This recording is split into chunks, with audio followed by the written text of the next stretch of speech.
कृष्ण जन्मभूमि मामले पर अधिवक्ता विष्णु शंकर जैन कहते हैं 25 दिसंबर 2020 को मैंने इस मामले में मथुरा सिविल कोर्ट में पहला सिविल मुकदमा दायर किया था।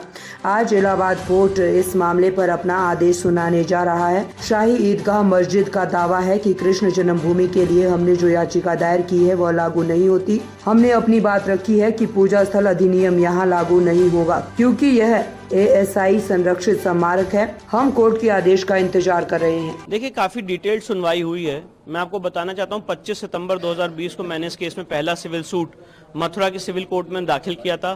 4 साल की लंबी लीगल लड़ाई हुई है। वहां से मामला इलाहाबाद हाईकोर्ट आया है। इलाहाबाद हाईकोर्ट में पोषणीयता के बिंदु पे 4 महीने तक डिटेल्ड हियरिंग हुई है, फरवरी से लेके मई तक, और उसके बाद आज ऑनरेबल इलाहाबाद हाईकोर्ट इसमें अपना फैसला सुनाने वाली है। तो बहुत महत्वपूर्ण फैसला है।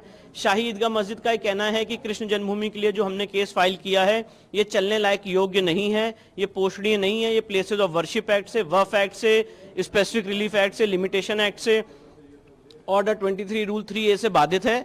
और हमने कोर्ट को अपने जितनी हमारी क्षमता थी सेटिस्फाई करने की कोशिश की है कि प्लेसेस ऑफ वर्शिप एक्ट यहाँ लागू नहीं होता। उसका मूल कारण ये है कि एक ASI प्रोटेक्टेड मॉन्यूमेंट है और प्लेसेस ऑफ वर्शिप एक्ट में ही लिखा हुआ है कि अगर कोई ASI प्रोटेक्टेड मॉन्यूमेंट है वहाँ पे एक्ट लागू नहीं होता है।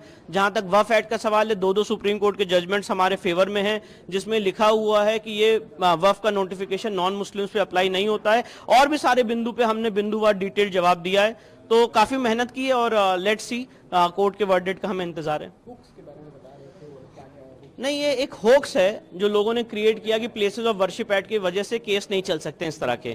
तो उस होक्स से अगर आज हमारे फेवर में फैसला आता है तो उस जो एक नैरेटिव बिल्ड किया गया प्लेसेस ऑफ वर्शिप एक्ट और वफ एक्ट का लीगल नैरेटिव, उससे हम उभरेंगे। ऑलरेडी